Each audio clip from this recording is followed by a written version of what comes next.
Deixa eu ver como é que tá a gravação aqui para eu pegar e fazer. Aqui, vamos lá ver se todo mundo tá me escutando, se tá baixo, se não tá, tá baixinho, tá vendo? Eu nem escutava. Então vamos lá, pessoal. Olha, nós começamos a ver a independência da América Espanhola, certo? Essa independência aconteceu através de vários movimentos, certo? Nós aí vimos essas pessoas, os nativos da América Espanhola, descendentes dos índios, né, que chamamos índios, mas são os nativos, né, os habitantes nativos aqui, assim como temos no Brasil. Não são índios, são os habitantes nativos e que são os verdadeiros donos da terra, né? Então, vimos aqui que as ideias iluministas eram aquelas que faziam com que as pessoas tivessem um desejo de se tornar independente, né, que fosse independente da metrópole.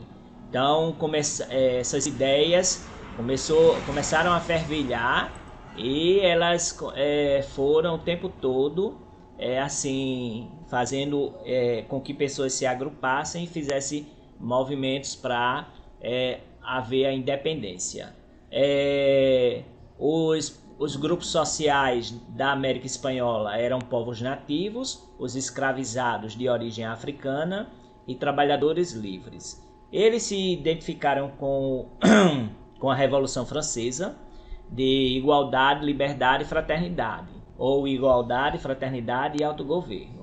Então eles propunham a separação da colônia da metrópole europeia, a igualdade de direitos entre os habitantes das terras americanas, né? Por quê? Porque tinha a elite, né, que já é chamada de crioulos, e esses crioulos, eles estavam lá, eles não queriam sair daquela posição, enquanto os outros não tinham nenhum direito, não tinha nada, então eles estavam querendo esses direitos. Então nós vimos aqui o contexto, a linha do tempo, né? Várias revoluções, várias pessoas aparecendo para se manifestar contra a dominação da Europa, né? Da metrópole na Europa.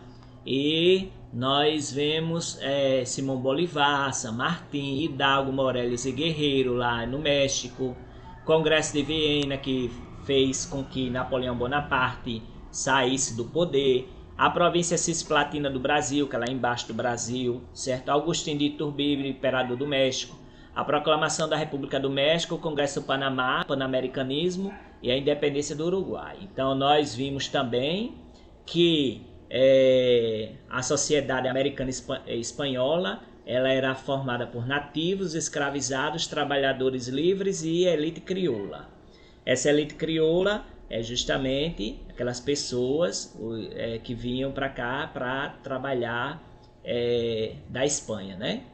E aqui, eles não queriam a independência porque iriam colocar em risco a sua posição de prestígio, como eu já falei, também suas posses e seu domínio sobre a população nativa e sobre os escravizados também. Eles queriam a escravidão, que continuasse a escravização dos africanos, como sempre ocorreu, né? E eles não queriam mudança, não. Eles queriam barrar a participação popular nas decisões das políticas locais. Então tem essa aí, viu? Nós vimos também que a guerra civil vai acontecer, certo? Houve, então, a elite colonial da América Espanhola não reconhecia José Bonaparte, que ficou como o substituto do rei Fernando VII, e ele era irmão de Napoleão, né? José Bonaparte, irmão de Napoleão Bonaparte, né? Que era da França, porque a França invadiu a Espanha em 1808. E essa elite não reconhecia José Bonaparte, e daí elas transformaram os cabildos, que eram as câmaras municipais, em juntas governativas autônomas. Cada um fazia do seu jeito, né?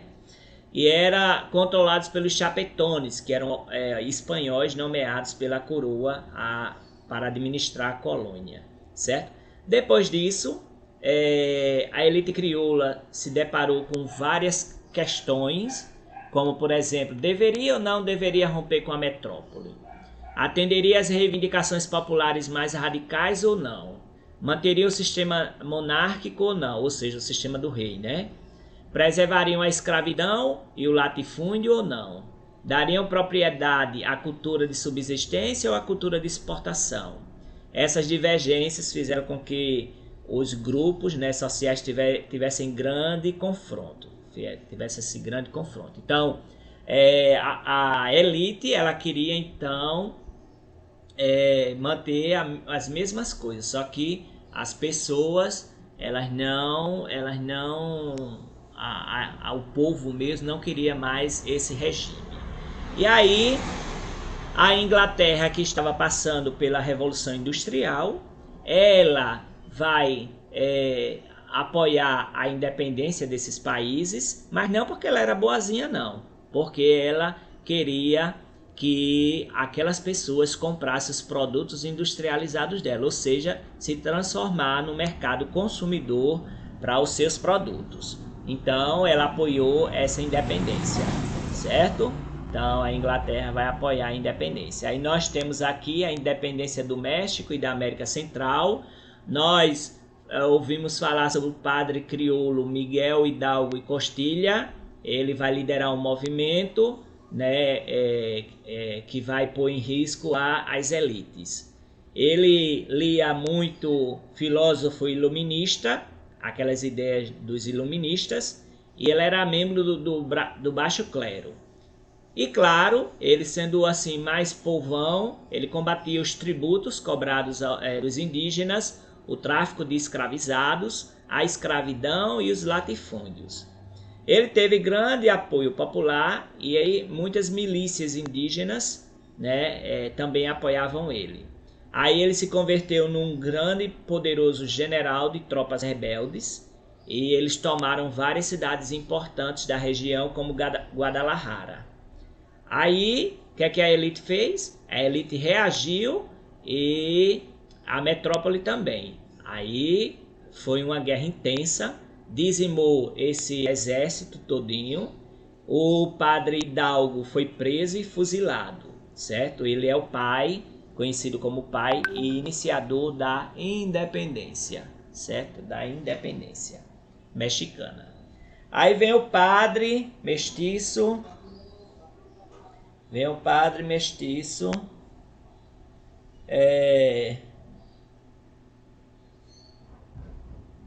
Vem o padre mestiço.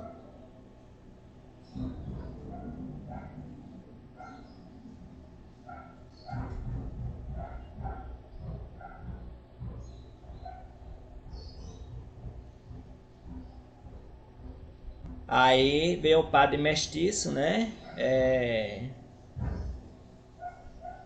Veio o padre mestiço José Maria Morelos e Pavon. Ele é amigo de Hidalgo e ele vai chefiar as tropas na região sul, né? Da Nova Espanha, que é o México atual, né? Ali ele mobilizou camponeses indígenas e mestiços contra os ricos da região, né? Seja ele crioulo ou espanhol. Então ele liderou o movimento até 1815, quando ele foi preso e executado também. Aí os rebeldes permaneceram na luta, liderados por Vicente Guerreiro. Essa cidade existe lá, Guerreiro, que ontem teve até um terremoto nessa cidade, certo? Teve um terremoto no México. E chegaram a realizar um congresso constituinte na cidade de Chilpancingo. A independência só vai ocorrer quando Agustín de Iturbide ele vai lutar ao lado da Espanha contra as forças emancipacionistas. Mas ele se converte à causa de independência, né? Ele estava apoiando a Espanha, mas depois ele apoiou a independência. E aí ele estabeleceu um acordo com os rebeldes, o Plano de Iguala, que o Plano de Iguala significa a libertação da Espanha e a constituição de uma monarquia independente do México. Então, o Agustín de Iturbide, ele vai ser o primeiro imperador do México, tá certo?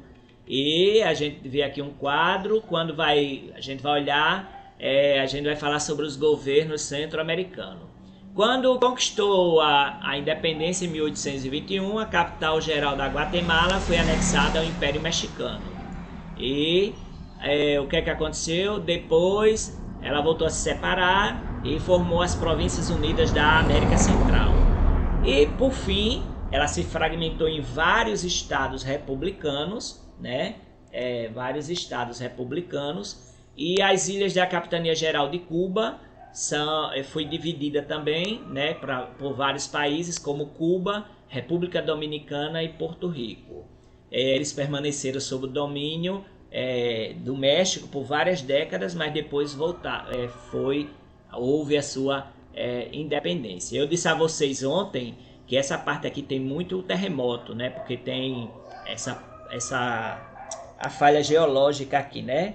As placas tectônicas. Então no Haiti, aliás, teve um terremoto faz um mês, e ontem teve aqui no México, né? No México teve um terremoto na cidade de Guerreiro, tal, teve muita coisa lá. Só ver os vídeos no YouTube da terremoto de ontem. Aí por quê? Porque as placas tectônicas aqui são muito fortes, né? Aí as pessoas... faz uns 10 anos que no Haiti teve um terremoto que matou muita gente, certo? Muita. Então, essa parte aqui. Aí tem a América Central, né, de hoje, né, de 2018, olha aí como é que ela tá. Cuba, Havana, América do Norte, nós temos tudo isso aí, viu?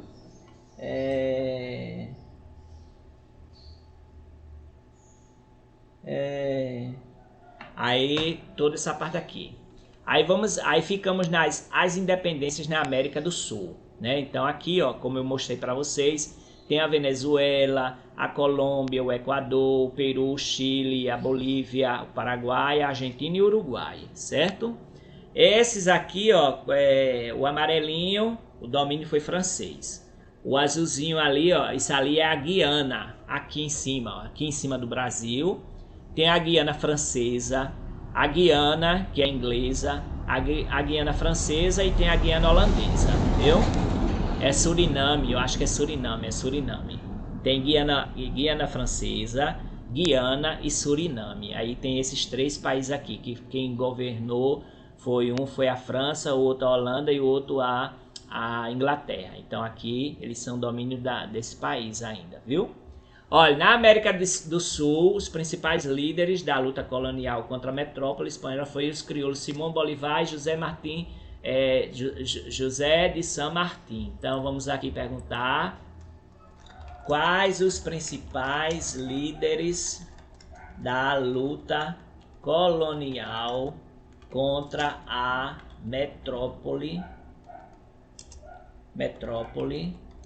espanhola. Certo? Aí nós temos aqui, claro, que Simón Bolívar e José Martí.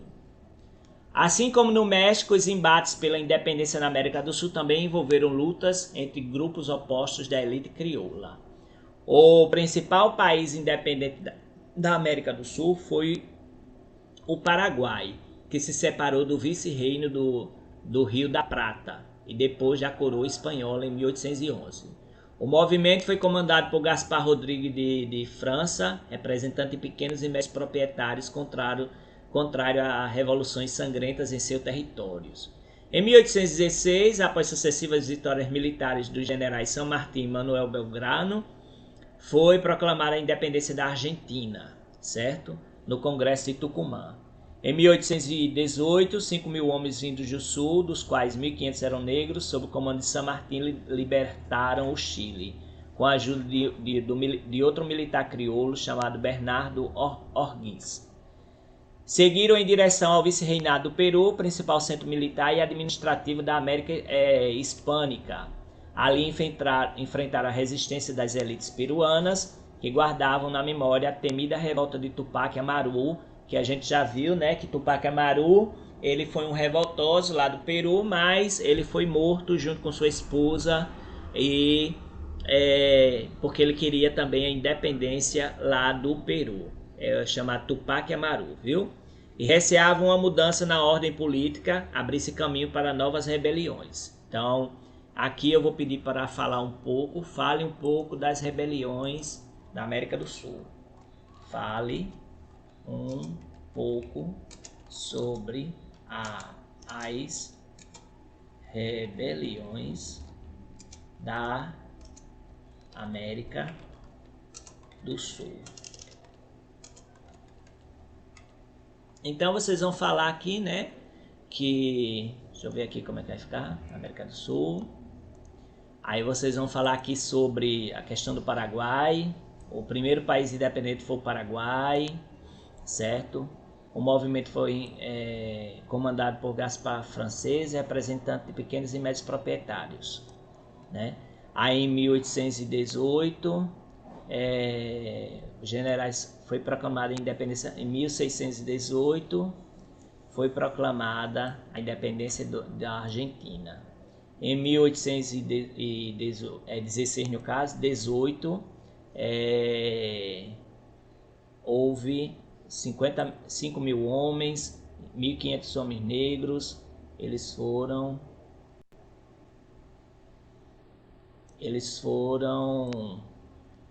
libertar o Chile, né? Então, isso aqui tudinho. Então, você faz aí a pergunta e isso aqui vai ser a resposta. Aí, eles foram para lá, né? Eles seguiram em direção ao vice-reinado do Peru e lá eles tiveram resistência das elites peruanas, né? Então, aqui também, viu? Aí, faça aí as duas perguntas. Quem não tem aí, tira o print. Eu não estou vendo o chat. Se vocês estão falando pelo chat, eu não estou vendo nada, viu? Certo? Vocês vejam aí. Já tiraram o print, já escreveram.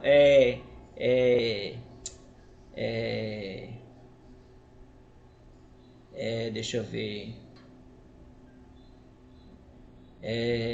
Esté já fez? Sim, senhor, já escrevi. Pronto, então aí eu vou passar. Certo? Vou passar agora.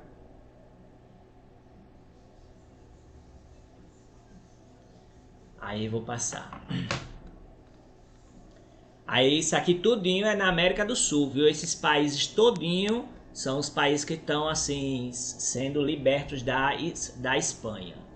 Então eles tiveram no Peru tiveram esse receio, né? Porque eles ficaram com medo da revolta de Tupac Amaru, que pegaram Tupac Amaru e mataram ele, esquartejaram, né? A gente já estudou sobre isso, viu?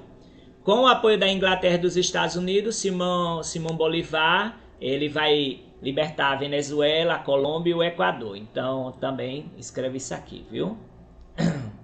Marchando em direção ao Peru, ao encontro das tropas de San Martín. Em 1822, divergências políticas acabaram por afastar os dois libertadores. San Martín estimulava o surgimento de novos países monárquicos, enquanto Bolívar desejava uma América Espanhola independente, unida e republicana, projeto conhecido como bolivarismo. Então, o que é o bolivarismo da América Espanhola?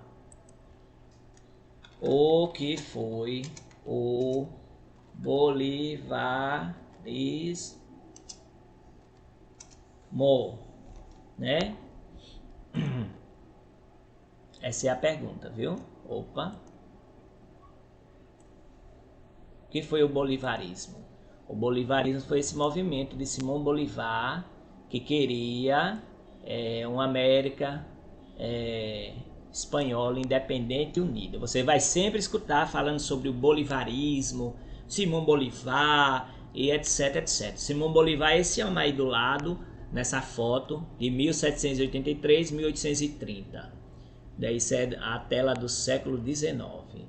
Após um encontro com Guayaquil, San Martín decidiu afastar-se do comando e embarcou para a Europa, onde morreu alguns anos depois. Bolívar consumou a independência do Peru em 1824, com o apoio do general José Sucre, que no ano seguinte proclamou a independência da Bolívia em relação ao Peru. Então, olha, Bolívar consumiu isso aqui tudinho, peraí, para não pegar ali, ele fez em 1824, a independência do Peru. E no ano seguinte, foi a independência da Bolívia, que a Bolívia era junto com o Peru. Então vocês estão vendo aí muita informação do que estava acontecendo aqui, essas revoltas todas no nosso continente, né, América do Sul, certo? Então, muita gente ainda valoriza bastante o que Simão Bolívar fez, né? O bolivarismo ele ainda é muito forte nesses países da América do Sul, né? Então, se você conversar com uma pessoa que estuda, que estuda direitinho na universidade, tudinho, em qualquer país desse, eles vão falar muito bem dessas pessoas, né? Posso passar? Esther, posso passar? Sim, senhor. Pronto. Aí esse vídeo vai ser lançado às 3 horas da tarde. Hoje já tá tudo ok, ontem foi muito corrido. Aí as mulheres na guerra de libertação, eu vou pedir para Esther ler. Esther, leia para mim, por favor. Tá pequena aí ou posso pedir para outra pessoa ler? Eu acho que eu consigo, professor. Pronto, leia aí para mim então, as mulheres na guerra de libertação. Nos campos de luta, as mulheres, às vezes com filhos, acompanhavam os soldados, maridos, amantes ou irmãos. Como não havia abastecimento regular das tropas, cozinhavam, lavavam, costuravam em troca de algum dinheiro. Essas mulheres aguentavam as duras caminhadas e as agruras das batalhas sem qualquer reconhecimento positivo. Também participavam de batalhas como soldados. Uma delas foi Joana Azurduy de Padilla, que nasceu em Chuquisaca, hoje Sucre, em 1780. Junto com o marido, homem de posses, dono de fazendas, liderou um grupo de guerrilheiros participando de 23 ações armadas, algumas sob seu comando. Ganhou uma fama por sua coragem e habilidade, chegando a obter a patente de tenente-coronel. Depois da morte do marido, Joana, que perdeu todos os seus bens, continuou participando da luta guerrilheira, ainda que com dificuldades crescentes. A seu lado, nos combates, havia um grupo de mulheres, chamadas Las Amazonas. Mulheres de famílias abastadas, demonstrando sua adesão à causa da independência, abriram seus salões para tertúlias em que se discutiam ideias e se propunham estratégias em favor do movimento. Entre mensageiras, um exemplo extraordinário foi o de Policarpa. Professora, eu não estou conseguindo ver essa palavra. Policarpa Salavarrieta, Certo. conhecida como Pola. Certo. Nascida em Guaduras, na atual Colômbia, em 1795, numa família de regular fortuna, ligada à agricultura e ao comércio. Paula trabalhava como costureira em casas de famílias defensoras dos realistas, e como tal colhia informações para serem enviadas às tropas guerrilheiras das quais fazia parte seu noivo. Alejo Sabarian, acho que é assim que se lê. Uhum. Ao ser preso, foi encontrada com ele uma lista de nomes de realistas e de patriotas que Pola lhe havia entregue. Assim, ela foi capturada, julgada e condenada à morte por um conselho de guerra.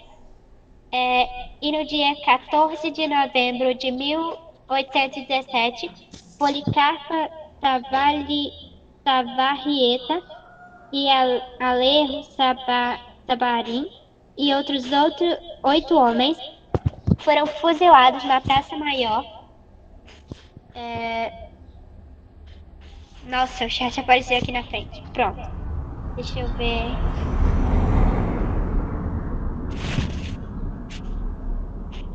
Na Praça Maior. Certo. Foram fuzilados na Praça Maior de Santa Fé de Bogotá. Sua morte causou uma grande comoção, provocando fortes reações. Imediatamente após seu fuzilamento, ela foi retratada num célebre quadro, esperando pelo momento final. Poemas e peças teatrais surgiram cantando sua lealdade à causa independentista e sua coragem diante do cadafalso.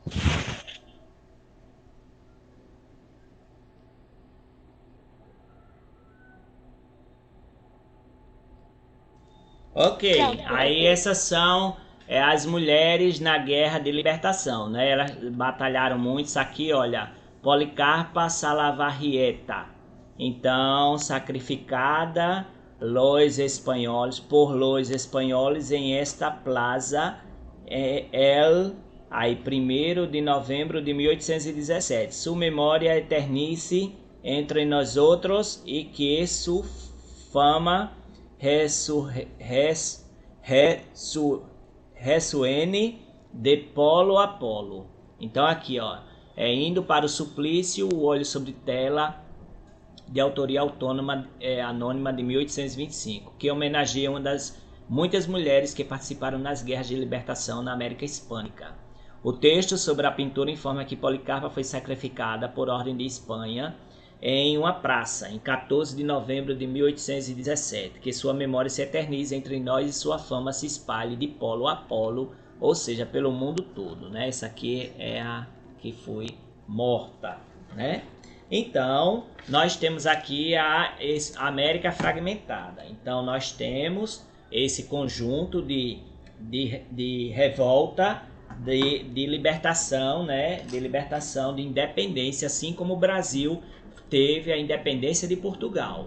Então, em 1826, Bolívar liderou a realização do Congresso do Panamá, a primeira grande manifestação do pan-americanismo. Compareceram os representantes da Colômbia, do Peru, do México, Províncias Unidas do Centro-América e a Grã-Bretanha, né? Mandou também observadores. Para Bolívar, a ideia de unidade americana era restrita aos hispano-americanos. Contudo, o ideal de uma América Hispânica unida não se concretizou. Quando Bolívar morreu, em 1830, a América Hispânica achava-se independente do domínio metropolitano, mas fragmentada em diversos estados republicanos, ou seja, cada país era sua república, né? Para entendermos o fracasso do bolivarismo, é preciso levar em conta os interesses das diversas elites crioulas. Como queriam preservar o domínio pessoal sobre as áreas que controlavam, elas apoiaram os caudilhos, que eram chefes político-militares que exerceram governos ditatoriais em suas regiões, né? Então, fale sobre o Congresso de Panamá, né, do Panamá. Fale sobre o Congresso do Panamá. Certo? Aí a gente vai aqui falar um pouquinho.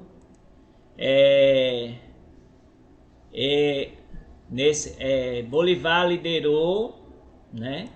Foi a primeira grande manifestação do pan-americanismo. Compareceram representantes da Grã-Bretanha, tal. Então ele queria tudo isso, né? Então isso aí foi o que aconteceu no Congresso de Panamá, certo? Aí vem lá, lembrar que a Cisplatina era situada aquém do Rio da Prata, do ponto de vista das autoridades brasileiras. Pan-americanismo é um movimento a favor da aliança e cooperação entre os países americanos, viu?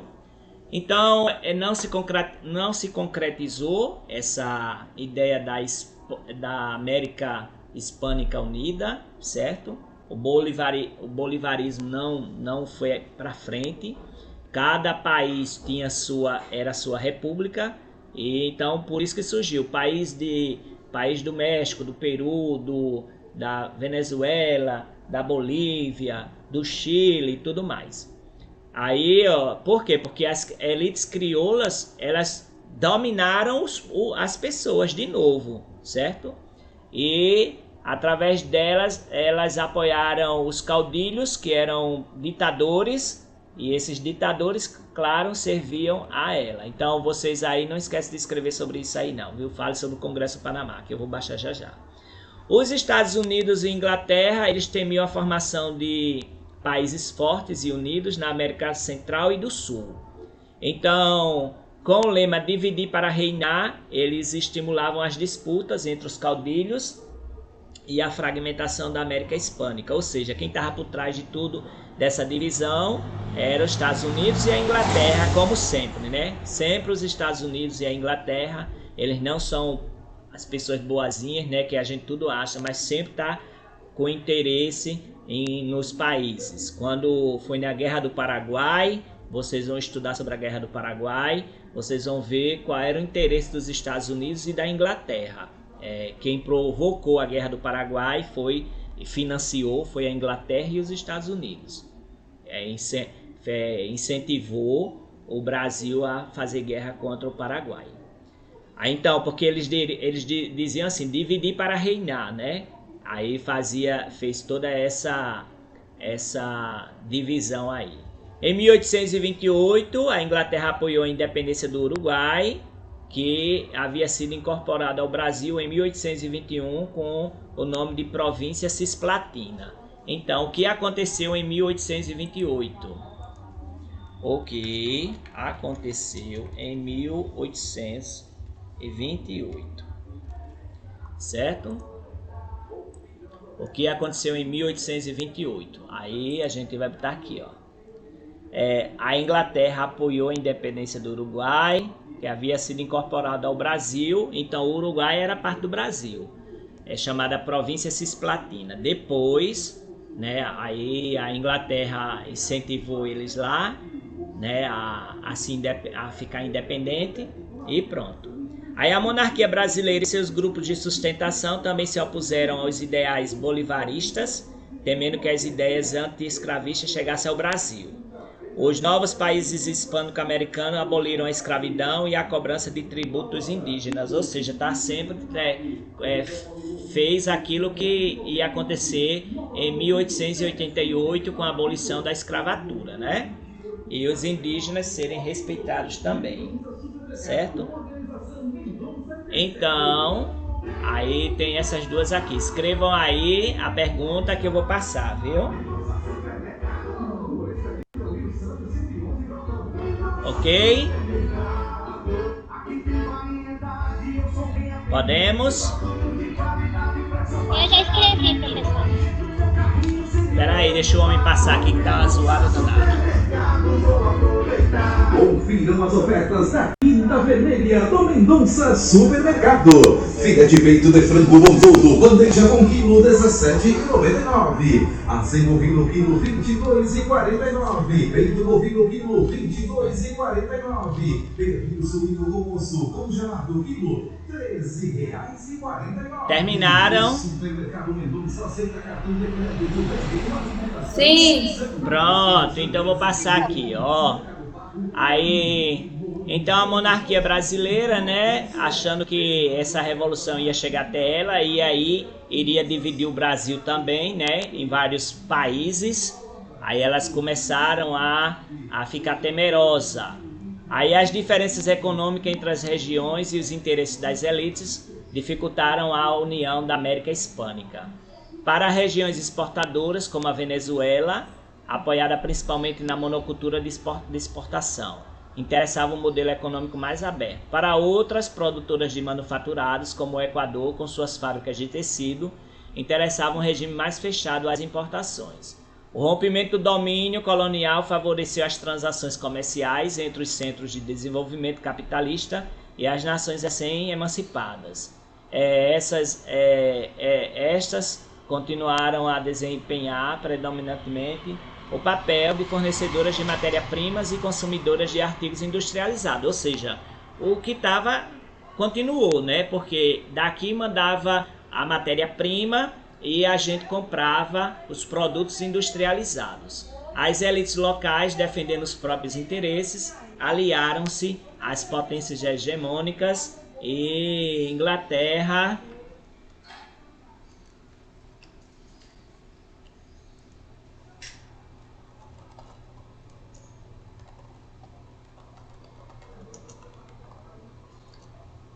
Aí, primeiramente a Inglaterra e depois os Estados Unidos, né? Essas potências vão se aliar a esses países e eles foram pressionados, perdendo parte da soberania conquistada. Aí nós vamos ver depois aqui, né, sobre Simão Bolivar e os outros também. Esse aqui é Andreas Bello, esse aqui é Domingo Faustino Sarmiento e pronto. Aí a gente vai finalizar na próxima aula com esse aqui, viu? Certo?